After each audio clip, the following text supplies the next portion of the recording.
In episode 5 of House of the Dragon, we witness the aftermath of huge losses and the complex web of alliances and rivalries. Tensions continue to rise, power struggles escalate, and loyalties are questioned. It's not as wild as the previous episode, but it does have some compelling moments, so let's talk about it. But first, if you like what I'm doing here, give this video a thumbs up and subscribe if you're new. Also, check out the description for links to my other channels, socials, and Twitch live streams. We open on high tide in the Hall of Nine, where Corlys keeps most of his prized possessions that he acquired during his famous expeditions. Corlys just received the news of his wife's death, so he's dealing with that at the moment. Even with his vast wealth, experience, respect, and impressive collection, he feels lost after the passing of the woman he loved. Many highborn men and women in this world never get to experience falling in love with their spouses. They marry for alliances, for the duty of their house. But these two were genuinely in love with each other, so it makes the sudden loss of Rhaenys that much harder to take. Steve Toussaint is such a brilliant actor, by the way. Gotta take a moment to give that man some praise. Rhaenyra also got the news of Rhaenys' death and is dealing with how that'll affect her. Rhaenyra and Rhaenys were never really that close, but Rhaenyra respected her and had come to rely on her since Rhaenys officially joined her side. She was one of the few members of her council that was understanding of her attempts at peace, so with her loss, Rhaenyra will be missing some of the support only Rhaenys could provide. In King's Landing, the Green Army returns, and with it, the severed head of Meleys. Criston wanted to show the small folk the quote-unquote victory they achieved at Rook's Rest, thinking they'd be in awe of their king who slayed an enemy dragon, but that is not the reception he gets. We hear murmurs of Rhaenyra will answer for this, and this is a black omen, and this boy says to Hugh that he thought the dragons were gods. So Criston's plan backfired. He's wondering why they don't realize it was a victory, and Gwaine Hightower needs to ask him, was it really even a victory? Because they lost a lot of soldiers and they're now down a dragon. It's revealed a little later that Sunfire survived, but his injuries were so bad that they had to leave him behind at Rook's Rest. The small folk always thought of the Targaryens and their dragons as these all-powerful beings, but now they're seeing them as much more vulnerable than they would have thought otherwise. This is also going to put the fear of the gods in them that Rhaenyra will try to exact her revenge on the Greens using her dragons, something that they have really good reason to worry about living so close to the Red Keep. Aegon is brought back to the Red Keep in a box. They place him in his bed and get to work on his injuries, which are plenty and nasty. He's got broken bones and severe burns all over his body. Usually dragonfire will melt armor, but since his armor was Valyrian steel, it didn't melt, but it was sticking to his skin really bad. Alicent sees the Silent Sisters on standby and worries that Aegon will die. Alicent hasn't been shown in a very good light as far as her relationship with Aegon goes, but she looks very worried as the Maesters are working on him, so maybe she's feeling regret over her harsh words before he left for Rook's Rest. Or maybe it's just the normal worry a mother would have for her child. Aemond enters the room, takes a look at the damage he did, and the only thing he has to ask is about who will rule while Aegon is incapacitated, further reinforcing the possibility that he burned Aegon on purpose. Alicent tries to get details from Criston on what happened that led to Aegon's current state. He gives her some of the standard details about the battle that she was already aware of, so she directly asks, well,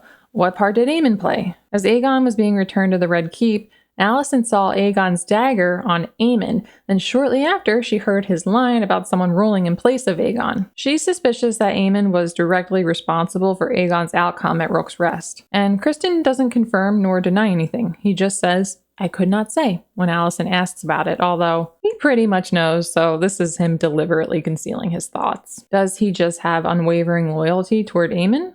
Is he afraid of him?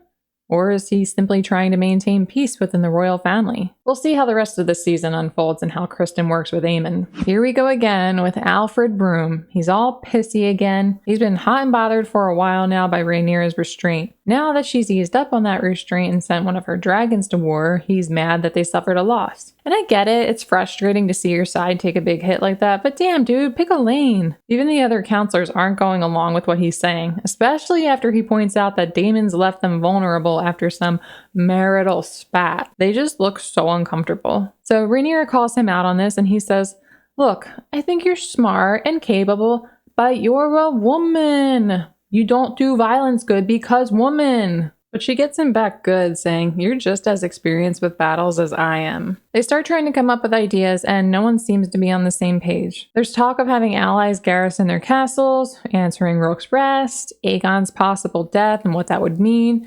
And then they talk about how striking King's Landing would be a good move right now, since Vhagar needs to catch up on her rest after the recent battle. Rhaenyra volunteers for the job, like how she volunteered to go to Rook's Rest last episode, but no one wants her putting herself at risk as the queen. She asks them, "What else should we do then?" but no one answers. Since Meleys is dead and Daemon's been ignoring everyone, their best dragon is Syrax, but if Rhaenyra is prohibited from using Syrax in the war, then their only options are Jace and Baela, whose dragons are tiny. Jace wants to go to Harrenhal and confront Daemon about his neglect of the Blacks, but Baela makes a good point and says, "LOL, good luck with that." She knows her dad is a piece of work, but Jace is feeling the same frustrations that Rhaenyra is feeling because while her council won't allow her to use her dragon in the war, Rhaenyra won't let Jace use his. He wants to do his part and help move their efforts further along in the war. In his frustration, he defies his mother's wishes, but instead of heading to Harrenhal to confront Daemon, he realizes that gaining the Freys to their side will be advantageous since they control a crossing,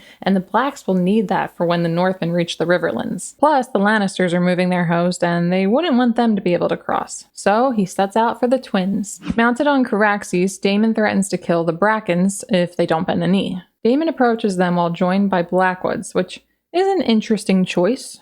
Very aware of how these two houses feel about one another, you'd think he'd know that if you want a house's loyalty, you probably shouldn't ask for it while holding hands with their rivals. We can immediately see how this decision backfires. Willem and the Brackens have a quick bicker, and the Brackens choose to accept death instead of joining a side the Blackwoods are a part of. They really made it look like Caraxes was about to cook and eat these Brackens, but Daemon somehow managed to hold back. Since he witnessed them choose death over submission, he likes their guts, and he needs guts. Then Daemon gives Willem permission to commit war crimes as a way to bring the Brackens to their side, and Willem happily agrees. Rhaena arrived at the Vale, and Jane Arryn is unsurprisingly displeased at Rhaenyra's irony. Jane requested a dragon's protection in exchange for soldiers, but received baby dragons who won't be capable of doing much protecting for a long time. If Aemond wanted to fly Vhagar up to the Eyrie, a place Vhagar has actually visited in the past, Tyraxes and Stormcloud would become a small appetizer. Rhaena tries talking to Jane like, "What's the big deal? You asked for a dragon and you got two." Jane is not the least bit amused by this and even threatens leaving Rhaena out in the cold, so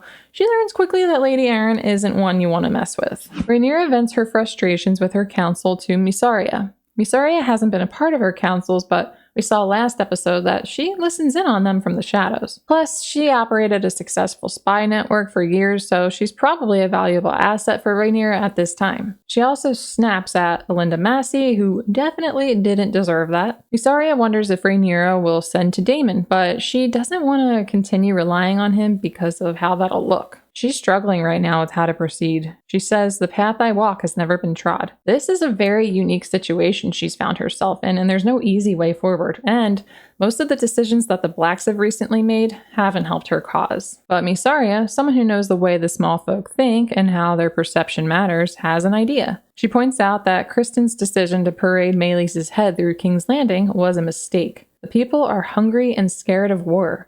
So now would be a good opportunity to spread some rumors among them that'll work in Rhaenyra's favor. We don't get to hear the specifics just yet, but we see that Alinda has been sent to King's Landing, and later we see her meet Diana, the former servant who lost her job after getting assaulted by Aegon. It's interesting that when Alinda tells a Goldcloak that she's working on behalf of the White Worm, she's sent to Diana. The circumstances that led to Diana's dismissal were horrible, of course, but it looks like that as one of Mysaria's spies, she would have been killed by Larys if she still worked there after Aegon was crowned. Rhaenyra and Baela have a touching moment where they talk about Rhaenys and remember her fondly. Rhaenyra gives Baela the hand of the queen pin to deliver to her grandfather Corlys. Corlys isn't present too often in Rhaenyra's council meetings, so his close advisory will probably be a big help to Rhaenyra since he's one of very few people that has actual experience in war. Next, we get this deeply disturbing dream sequence. Daemon is dreaming that he's hooking up with a woman who appears to be of Valyrian descent. She tells him how he was always the biggest, bestest, strongest brother and how he deserves the throne. And after they've already gone way too far, she reveals that she's his mother, Alyssa. Incest among the Targaryens is normal, but never parent to child, so this was really gross, and I honestly don't know what the point was, nor do I want to think about it long enough to get to a conclusion. He snaps out of this charming vision to find himself sitting at dinner with Simon and the boys. I'm not hungry. Yeah, I bet you're not. You just ate. Okay, that was so wrong. I apologize. While he's coming to, looking deeply disturbed, look at who's watching him hard. Alice Rivers. At this point, we can say with certainty that she's the one sending him these weird visions, but we still don't know exactly what end she's working toward. Daemon gets an update from Simon on the progress of Harrenhal's repairs. They're making progress, but they don't have enough money since, as we learned the last episode, Lara has transferred all of House Strong's money to King's Landing, but Daemon says he'll guarantee the payment. But not through Rhaenyra. Per Daemon's previous request, Simon refers to him as Your Grace, but Daemon just decided that that's not good enough. He now wants to be referred to as My King, and forgivably, Simon is confused by these changes in titles. He points out that Daemon is the prince, but Daemon counters with the fact that a king's wife would be referred to as a queen, but like Simon says, consort fits in there. But Daemon wants the consort part dropped, and this is pretty treasonous. He's not renouncing Rhaenyra's claim, but he shouldn't be placed at the same level as her, which seems to be what he's going for here. We'll talk about it a little bit deeper shortly. At the small council in King's Landing, Grand Maester Orwyle provides the council with an update on Aegon's recovery. He thinks there's a possibility that he'll never wake up. Alicent looks distressed by this news, but Aemond is just quietly listening. Alicent calls for naming a regent and volunteers herself for the job. Orwyle is on board. He agrees with her point that she's had years of experience, but the rest of the council prefer Aemond, the king's current heir. And this is interesting. The point Larys makes is that raising up a woman when they're challenging Rhaenyra's claim based on her being a woman would look bad. That's not a bad point. But the others don't think Alicent's experience will be worth much since she only ruled during a time of peace. And this is not a good point. At least she ruled while Aemond has zero experience in peace or in war. So what's going on here?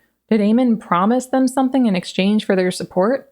Are they afraid of this reckless young man with his big scary dragon? Or did they really think of Alicent as that much of a bad option? Either way, he was fully prepared to have this honor bestowed upon him. He was just sitting back waiting for them to say it. And this is made even more clear when he immediately takes the ball, sits in the king's seat, and starts doling out orders. Alicent is really struggling. She's been under incredible stress. This long shot of her where her breathing starts getting heavier and heavier displays her being crushed by all of it. The impending chaos, the continuance and tragedies, her total loss of influence and agency. When Rhaenyra sought out Alicent to discuss peace, Alicent really wasn't wrong when she told her it's too late. If it wasn't obvious before that Alicent has no power over the Green Council, it sure is now. While Aemond is taking the place of the king, the council gets down to business. They address the unrest among the small folk, which is good that they're acknowledging it, but the only solution they offer is to close the city gates so that no one can enter, but also so that no one can leave. And Aemond wants the rat catchers cut down, and I think this is a decision that we can all get on board with. I'm sick of seeing those rotting bodies every episode. Hugh and his wife discuss the current situation being faced by the city's commoners. Since the blockade has continued, the food scarcity issue has only gotten worse, and the threat of Rhaenyra responding to the death of one of her dragons has got them scared, so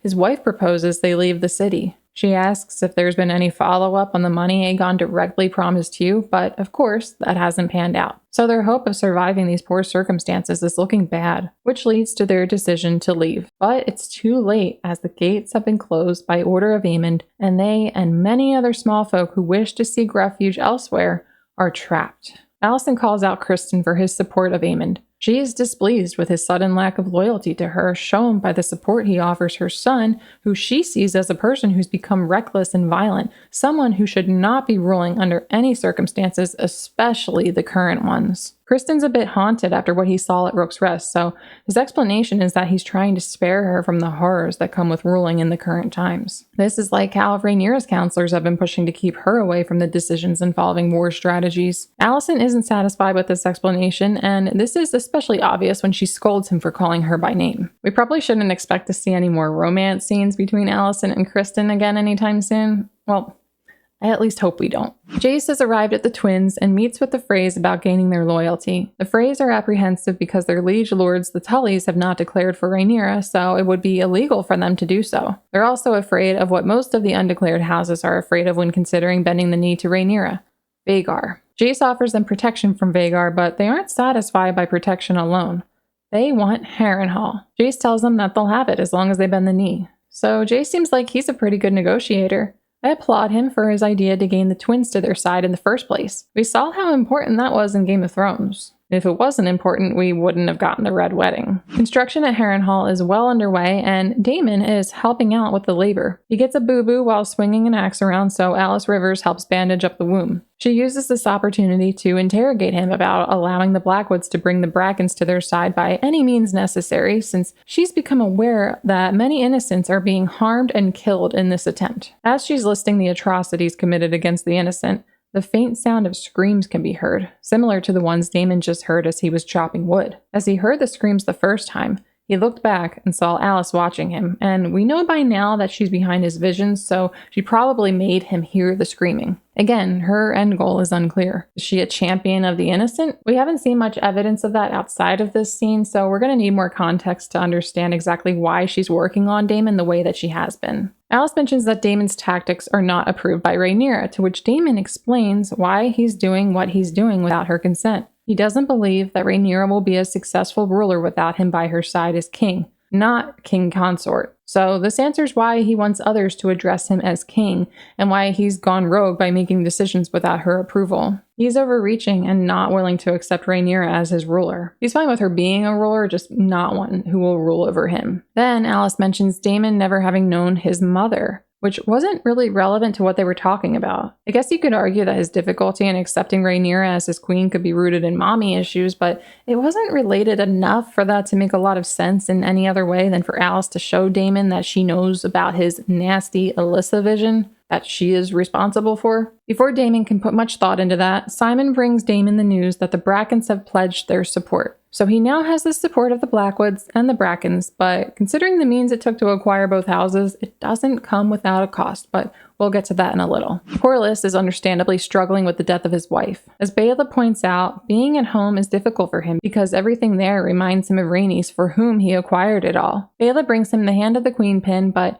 he's feeling resentment toward Rhaenyra for losing his wife in her war, so if he decides to accept the position, it won't be without some hesitation first. We can probably expect Corlys to come around and join Rhaenyra's court as her hand, and she'll probably have Baela to thank for Corlys ultimately becoming persuaded. Also, this scene later looks like he's going to accept. When she first presented him with the offer, he just seemed disgusted with Rhaenyra, believing she asks for too much. But Baela points out that Rhaenys volunteered herself for the job and died the way she would have wanted to die. Last season, shortly before Laena passed, she told Daemon that she wanted to die a dragon rider's death, so it's probably pretty common for dragon riders to think this way, and therefore was likely the way Rhaenys felt, as Baela states, and admits to desiring herself. We've seen Corlys juggling with who his successor will be since Luke's passing. The next in line to take the Driftwood throne would be Joffrey, but when Rhaenys recently suggested Rhaena, Corlys didn't like that idea any more than the possibility of giving it to Joffrey. Here, though, he decides that Baela would be a good fit. However, Baela doesn't want it. She identifies more with her Targaryen side than with her Valyrian side. Rhaenyra gets the loud-mouthed Alfred broom out of her hair for a while. He's been a thorn in her side at what seems to be every council meeting. So she gets rid of him while making him useful. She needs to get to the bottom of Daemon's neglect, so she sends Broom to Harrenhal to reason with her husband and find out his intentions, whether he's working for Rhaenyra's success or his own. She knows her uncle husband well enough to know, even from a distance, what kind of ploy he might pull. She handles the delicate situation with Broom rather well. Rhaenyra doesn't lie and say, "Oh no, you've been a pleasure to have around." She recognizes that Alfred would see right through a tactic like that, so she's honest and says he's tried her patience and would prefer counselors who champion her more, but she's grateful and aware of his unwavering loyalty and his aversion to the Hightower's claim. We return to Daemon in bed at Harrenhal, and I really thought that we were in for another trippy dream sequence. I was honestly a bit relieved that that didn't happen. It's starting to get a bit repetitive. Simon enters his chambers to notify him that the River Lords showed up and are demanding to speak with him now. Daemon's permission given to Willem Blackwood to commit war crimes has come back to bite him in the tush. He, once again, has damaged Rhaenyra's cause. What Alice previously told him that she heard from the wind turns out to be true. The Blackwoods, while carrying Targaryen banners, destroyed septs, looted and burned fields and farms, and killed innocents in their homes. And the River Lords are here to condemn these actions and the man who gave the order. They make it very clear that they're not going to pledge their banners to a person who would do such a thing, and considering how many people are represented here, that's probably a lot of soldiers he just guaranteed he won't have. Daemon also gets a look at how effective Otto's propaganda against the Blacks has been. One of the River Lords calls Daemon out for the murder of Jaehaerys. Daemon tells them to bring the man who accused him of this before him, but the response he gets is, "Oh, your man is half the kingdom." During his stay at Harrenhal, he's been forced to face his inner demons, so maybe soon he'll start having visions forcing him to face the reality that half the kingdom think of the Blacks as infant slayers. Maybe he'll also have to internally start dealing with the innocents who lost their lives in Bracken territory. He's still dealing with guilt from his wife Laena as she presents herself again and asks if he's looked after their daughters. That would be a no. If there was any doubt about how Aemond felt about becoming king of the Seven Kingdoms, let those doubts be put aside, because we get a shot of him alone staring at the throne. This, combined with all the other recent evidence, shows that this seat is what he wants, what he thinks he deserves, and where he thinks he belongs. But then Helena shows up behind him and asks if the throne was worth the price. She was shown earlier watching as Aegon was being carried into his chambers after suffering his terrible injuries. It wouldn't be a bad idea to assume she foresaw what would happen to Aegon. She's not present in any conversations or directly seeing the things that the audience is made privy to, but she knows that Aemond was responsible for Aegon's outcome at Rook's Rest. Maybe now she's starting to question the decisions of those who have caused the atrocities that have happened, and that's why she asks him if it was worth it. Is gaining power worth that horrible thing you inflicted upon your own brother? Aegon hasn't always been a good brother, but he probably didn't deserve that from Aemond. Speaking of Aegon being all banged up, Alicent sits over him in the same place she probably spent a lot of time sitting over his father while he was incapacitated and suffering with deep pain. She looks sad and sympathetic for what her son has endured. She's probably also feeling regret for supporting the actions that made him king, which resulted in this outcome for him, especially now after any power she had left has pretty much been stripped from her entirely. Right after she leaves the king's room, Aegon meekly cries out for her. He could be slowly regaining consciousness and sensed her presence, so perhaps Orwell's fears were unfounded, and we'll see him wake in one of the next episodes. Or maybe it was just a reflex he had while unconsciously suffering in a vegetative state, but we'll see. Jace returns from the twins, and Rhaenyra shows anger and a little bit of jealousy toward him. She's angry that he took off on his dragon in effort of the war without telling her, and she's also jealous because she's been restrained the same way that she's been restraining him, so she wants to be able to take action similarly to how he just took action. I love when Rhaenyra asked Jace what the mood was at the twins. He tries not to smile. He's so pleased with himself. Apparently, freeing yourself from the burden of being cooped up and idle feels pretty good. But Rhaenyra is still angry. Not just because she can't do her part and take action on her dragon, but because she doesn't have a solution to Aemond and Vhagar, this looming problem that's already caused them personal grief and disadvantages in the war. And Daemon is currently proving to be pretty useless in the face of this threat. But Jace proposes a solution. They have lots of dragons on Dragonstone, and even though they don't have riders for them,